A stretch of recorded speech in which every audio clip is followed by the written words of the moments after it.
Magandang gabi po sa lahat ng mga Pilipino ngayon, sa lahat ng mga Pilipino na nanonood sa amin ngayon. Kami po ay nagpapasalamat dahil binigyan niyo kami ng oras at pagkakataon para marinig ang aming mga damdamin. Ito po ay walang nag-utos sa amin. Kami po mga artista, nagtulong-tulong, nagbuklod-buklod kasi gusto namin mailabas kung ano po yung nararamdaman namin ngayon. Kung ako po ang tatanungin, hindi ko mapaliwanag at hindi ko rin po alam kung paano ako magsisimula dahil sobrang galit po na nararamdaman ko. Hindi po dahil sa nawalan lang kami ng trabaho.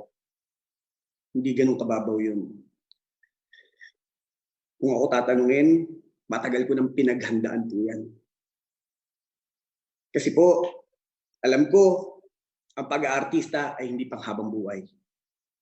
Maaari ngayon, gusto ka, sikat ka, pero lahat yan, wala pong kasiguraduhan. Kaya lahat po yun pinagandaan ko. Ngayon pong may pinagdadaanan ng buong mundo dahil po sa COVID-19, alam niyo po sabi ko sa sarili ko, na proud po ako. Kasi sabi ko, hindi ko akalain na mapaghahandaan ko ang mga ganitong sitwasyon. Na ang buong pamilya ko, na pagsama-sama ko. Yun, pangarap ko lang po dati yun. Sabi ko, hindi ko, basta pangarap ko lang, makapagpundar ako para sa pamilya ko, para mabuo ko sila. Kasi bata pa lang po ako, watak-watak na po kami. Hanggang dumating na po yung pagkakataon. Nabigyan ako ng oportunidad para magtrabaho sa ABS-CBN. Dahil po doon, natupad po ang aking pangarap. Nagsumikap ako. Halos hindi ako matulog. Kasi yun po ang araw-araw na dinadasal ko sa Diyos. Kahit wag niyo po ako patulugin, bigyan niyo lang po ako ng oportunidad na makapagtrabaho na regular. At binigay po sa akin ng Diyos yun. Kaya nung dire-diretso yung trabaho na binibigay sa akin, hindi po ako nagreklamo. Kahit dumating na sa pagkakataon, na galing sa timba, sasalukin ko ng tabo at ibubuhos ko sa sarili ko, umiiyak ako sa sobrang pagod. Dahil kapag natapos po ako ng 4 a.m., may trabaho pa po ako sa susunod ng 7 a.m. Halos ligo lang po ang pahinga ko. Kaya umabot na ako sa pagkataon na naliligo ko, umiiyak ako. Pero ang sabi ko sa sarili ko, hiningi ko to. At dahil doon, lahat po yun sinuportahan ng ABS-CBN. Wala po akong talento. Ang liit ko, ang pangit ko, ang itim ko, bulol ako, marunong mag-English. Wala akong kapasidad o wala akong katangian para maging artista. Pero hindi po yun ang tinignan ng ABS-CBN. Ang tinignan nila, kung ano yung kapasidad mo para magtrabaho at ipakita ang talento mo. Kaya kung sabi ko, kung sipag at sipag lang, yan ang panlalaban ko. Kung determinasyon lang, yan ang panlalaban ko. Kung pangarap lang, yan ang panlalaban ko. At hindi po ako nagkamali doon. Kaya ang ginawa ko, pinagsumikapan ko lahat. Lahat ng trabaho, lahat ng oportunidad, ginawa ko po. Sabi ko noon. Nung natupad ko na ang pangarap ko, sa kapag patayo na po ako ng bahay, para pangarap ko makapagsama-sama kami ng mga kapatid ko. Sabi ko sa sarili ko, dun ba matatapos yun? Natupad ko na yung pangarap ko eh. Naibigay na sa akin ng Diyos yun. Ano naman ngayon ang maibabalik ko sa naibigay po sa akin? Sabi ko sa sarili ko. Ang turo sa akin ng lola ko, dapat marunong kang tumanaw ng utang na loob. Alam ko po na kung ano man ang narating ko sa buhay ko, kung ano man meron ako ngayon, yun po ay utang na loob ko sa lahat ng mga taong sumuporta at nanood po sa amin. Sa lahat po ng mga taong umahanga sa amin. At dahil po sa tulong ng ABS-CBN. Alam niyo po, minsan hindi kami pinilit. Minsan wala sa amin sinabi na parang, tumulong ka naman, pumunta ka doon. Wala sa amin sinabi. Lagi lang pinapaalala po sa amin ng mga boss po namin. Itong lahat ng ginagawa natin, ang kapalit nito ay serbisyo para sa bayan. Kaya kung mapapansin niyo po, kahit ano po ginagawa namin, gumagawa man ako ng teleserye, kasabay po nung gumagawa ako ng pelikula, nag-shoot po ako ng commercial. Kung magkakaroon po kami ng pagkakataon, kaming mga artista, nagpupunta pa po kami sa mga probinsya. Bakit po? Para makapagbigay ng konting kaligayahan sa mga tao. Para makapagbigay po ng kahit konting tulong sa mga tao. Kaya nagkakaroon po kami ng parang charity. At yun po bukal po sa loob namin. Kasi yun po yung paulit-ulit nilalagay sa utak na sa amin. Paulit-ulit na nilalagay po sa amin na kinakailangan natin tumbasan ng serbisyo ang lahat ng ibinibigay sa atin. Ang probinsyano po ay halos maglilimang taon na po sa September. Ngayon pong May, halos 5 taon na po kami nagtitaping. Ilang pagkakataon na po na sumusuko ako. Sinabi ko po, hindi ko na po kaya, pagod na po ako. Halos araw-araw po ako nagtatrabaho. Ano po ang sinasabi sa akin? Hindi na para sa atin itong ginagawa natin. Ginagawa natin to para pagserbisyuhan ng ating bayan. Dahil ikaw ang nagiging magandang ehemplo para sa mga kabataan ngayon. Ikaw ang nagpapakita ng tunay na buhay sa nangyayari sa bawat Pilipino ngayon. Ikaw ang kanilang inspirasyon.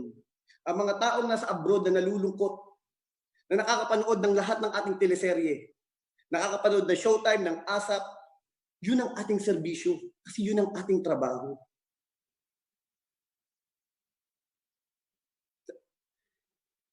Kung kumpanya po namin, sa pamantayan ko po sa aking buhay, kung ang kumpanya po namin ay may ginawang kawalangyaan, kasalbahihan, at may inaping tao, alam niyo po, hindi ko lulununin kung anuman ang ipagagawa sa akin. Ako ang kauna-unahang tatanggi at makikipaglaban. Hindi po kami nagsasalita dahil, hindi, tatrabaho kasi yan sa ABS-CBN. Diba? Hindi kasi mga boss niya yan, hindi kumikita yan ng malaki. Hindi doon. Tapos na po kami doon. Lagpas na po kami doon. Hindi na po ang pangsarili namin ang iniisip namin. Ang iniisip na po namin ay yung kapwa namin. Paano namin maibabalik ang lahat ng blessing na ibinigay sa amin? Kasi sa totoo lang po, kung ako makasarili, kung kami lahat ng mga artista nagsasalita dito ay makasarili, hindi po namin ito gagawin. Kasi bakit po? Pwede namin isipin na, paano baka masira ang karir namin? Paano hindi na kami magustuhan ng mga tao? Ba't kami lalaban? Di ba? Bakit kami lalaban sa mga taong tumutulig sa amin ngayon? Pero kung hindi po namin gagawin to, at hindi maririnig ng mga tao ang nasa dibdib namin, ang mga hinaing namin, ang mga nasa isip namin, sino po ang gagawa? Lahat kami matatakot? Anong gagawin namin ngayon sa bahay namin? Magti-TikTok? Para mapaligaya po kayo? Ang tanong ko lang po, pasensya na po kayo ngayon na lang po kasi kami, tagal na rin po natin kasi napahinga. Diba po? Ngayon kami nabigyan ng pagkakataon para magsalita Mula na napasarap po ang ABS-CBN, kinikimkim po namin yung galit namin dito sa dibdib namin. Diba? Anong klaseng hustisya o anong klaseng mga tao ang gumawa nito? Yun po ang tinatanong ko. Kasi kaming mga artista, maaaring lahat ng panglalait inabot na po namin. Diba? Tama po yung sinabi ni Kim. Minamaliit kami, kasi hindi naman kami nakapag-aral, artista lang kami, hindi naman kami nakapagtapos. Diba? Lahat ng panglalait, okay lang po yan. Wala namang problema dyan. Diba? Opinion nyo po yan. Ang sinasabi ko lang po, nung nagkaroon ng COVID-19, alam niyo po, ang ABS-CBN ang isa sa mga nanguna para tumulong sa ating bansa. Kaming mga artista, walang nagsabi sa amin, walang nagpilit. Kahit maging buhay na namin ng kapalit. Kung manonood kayo sa balita, halos lahat ng mga artista nasa labas. May mga artista na kumikilos kahit hindi nyo nakikita sa TV o sa social media. Bakit? Kasi po, ito na yung pagkakataon namin para naman kami ang tumulong. Kasi po, yung mga hindi nagagawa ng iba, kami na po ang gagawa. Kasi nakakahiya naman po sa inyo. At nakakatakot lang po, sabi ko nung sarili ko, yung sinara yung ABS-CBN, gano'n ba kasama yung yung nangyari? Ano ba po bang nagawa namin mali? Ano bang nagawa ng mali ng kumpanya ko? Kasi yun ang tinatanong lagi ng mga tao eh. Hindi ako mahilig sa social media. Sabi ko sa sarili ko noon, hindi ko to papasukin. Kasi alam ko masasaktan lang ako dyan at hindi yan ang buhay ko. Basta ang alam ko, tatrabaho lang ko. At yung trabaho sa akin, ang tawag sa akin, artista. Pero ang tingin ko sa ginagawa ko, trabaho lang to. Napilitan po ako mag-post sa mga IG ko. Bakit? Sobrang galit na galit po ako. Sabi ko, anong klaseng tao to? Sa gitna ng pandemya, sa gitna na nangyayari sa ating bansa, nauna nyo pang isipin, ipasara ang ABS-CBN bago kaysa tugunan ang lahat ng pangangailangan ng ating bansa. Kami pong mga artista, ang ABS-CBN, kami po ang isa sa mga pinakamalaking nagbabayad ng buwis sa ating bansa. Kami po, may binabayaran po kaming tax taon-taon. Meron po kami binabayaran VAT every month. Napakalaki ng naitutulong namin bukod sa binabayad namin tax. May serbisyo kaming ibinibigay sa mga tao. Pupunta kami sa ibang bansa para kamustahin ang lahat ng mga OFWs. Bakit dumating ang pagkakataon na ito na kami ang naisip yung tanggalin? Na sa panahon ngayon, ang ABS-CBN at ang mga artista ang isa sa mga tumutulong sa mga tao ngayon. Ano pong malaking problema dun? O ngayon, tatanungin ko kayo, sa lahat ng mga basher, ng mga fans ko, kamusta po kayo? Sa lahat ng mga trolls dyan, kamusta po kayo? Magpapaka-jologs na po ako. Bakit po? Kasi, sabi ko nga, ang mga tao ngayon, sa lahat ng mga taong naninira sa amin, hindi kayo pwedeng labanan o kausapin na mahinahon. Ngayon, kakausapin ko po kayo sa sarili niyong lingwahe. Pasensya na po kayo. Galit na galit ako eh. Galit na galit. Sobra po ako.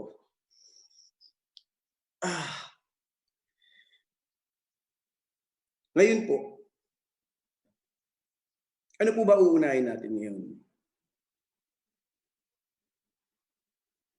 Tanggalin ang kumpanya na tumutulong sa ating kapwa, sa lahat ng mga Pilipino? O yung sugal na pinapasok sa ating bansa? Buti pa yung Pogo. Diba? Pinaglalaban nyo. Itong kumpanyang tumutulong sa lahat ng mga tao ngayon, pinasara nyo. Ano yun? Tapos yung mga tao, tuwang-tuwa. Tuwang-tuwa kayo na nawalan ng trabaho ang 11,000 na tao. O ngayon, kaming 11,000 na tao, anong mangyayari sa amin ngayon? Ngayon, kaming mga artista, paano namin tutulungan ng ilang pamilyang tinutulungan namin at binubuhay namin? Anong sabi ni Harry Roque? Di ba? Anong sabi niya? Oh, pumila kayo, dole. Di ba? Huwag kayong mag-alala. Bibigyan namin kayo ng ayuda. Eh kung ang buong Pilipinas kayo, hindi nyo masuplayan eh. Pati kami makikidagdag.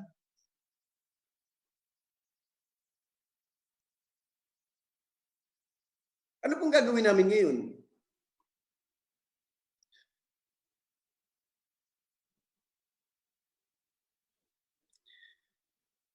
Alam niyo po, ang hirap eh. Ang hirap, ang ano eh.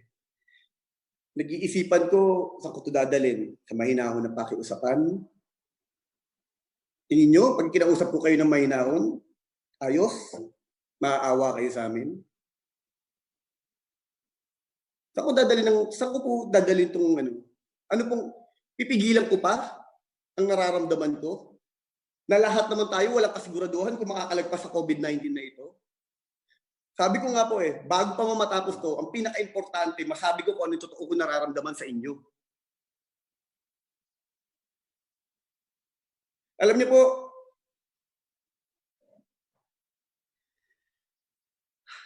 pasensya na po kayo.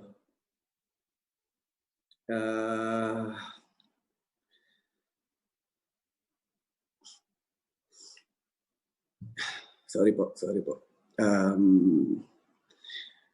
Sobra po ang galit talaga na alam ko hindi lang po ako, marami sa mga kasamahan ko, marami sa mga kasamahan ko sa industriya. Pero kung hindi po ako maglalakas ng loob, at nagpapaka-neutral ako, at nagpapaka-diplomasya ako, sa tingin ko, hindi ito ang tamang pamamaraan para kausapin kayo. At least sa lahat sa amin, ako, bahala na bukas. Sasabihin ko na kung ano nararamdaman ko.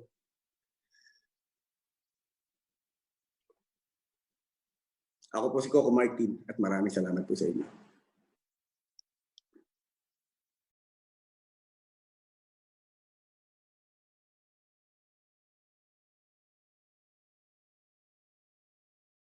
Ito namang isang artista.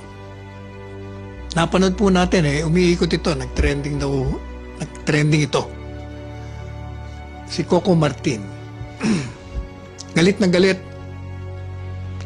At ang kanyang mga pagsasalita, emosyonal Anong papakainin ko sa pamilya ko? Ang sabi niya. Kapag ang pamilya ko kinante, kahit sino ka pa, lalaban ako ng patayan sa iyo, kahit patayin mo pa ako. Of course, ang pinatutungkulan nito, sino pa kundi ang presidente. Sobrang galit na galit ako, sabi niya. Sabi ko, anong klaseng tao ito? Sa gitna ng pandemya, sa gitna ng nangyayari sa ating bansa, nao niya pang isipin, ipasara ang ABS-CBN kaysa tugunan ang lahat ng pangangailangan ng ating bansa. Tapos yung mga tao tuwang-tuwa na tayo nawala ng trabaho ang 11,000 na tao. Ngayon kaming 11,000, paano na kami? Sabi niya. Ano ba talaga? Sinisisi ang NTC, sinisisi Pangulong Duterte, sinisisi ang Kongreso. Sino ba talaga nagpasara ng ABS-CBN? The law shut down ABS-CBN. Walang ibang nagpasarado kung hindi ang batas. Yan po ang hindi natin mabuburang katotohanan. And no amount of rationalizing and finger-pointing as well as emotional outbursts, placing the blame on any individual or entity could erase the undeniable truth. Wala talaga, kahit ano pang gawin natin. Ang batas po ang nagpahinto rito, hindi si Presidente Duterte, hindi ang NTC, at hindi rin ang Kongreso. Ang Kongreso nga nagbigay ng prangkisa, nag-expire. Yun po ang katotohanan. Pero, anong nangyari? For their own selfish political agenda, the usual nasty and bitchy opportunists grab at what appears to be a juicy controversy and took turns in putting the blame of the network cessation operation on the president. Sinasabi nila na ang presidente, publicly kasi, nagsabi na he would not allow the continuous operation of ABS-CBN after its expiration. They claim that si presidente daw ay gumagante, was just exacting revenge for the personal slight he received from the management when ABS-CBN did not air the campaign material during the elections of 2016. Kahit na nagbayad na siya ng kanyang ads. Sinasabi rin nila, they voiced the canard that the president was behind the issuance of the NDC of the cease and desist order on ABS-CBN. Si Presidente ang nagutos niya, inciting the millions of ABS-CBN's televiewers into a frenzy of hate against the government. Lumikha po sila ng mga ganitong mga pahayag na lumili ka ng galit doon sa mga nanonood. Bigla silang tinanggalan ng kanilang source of information at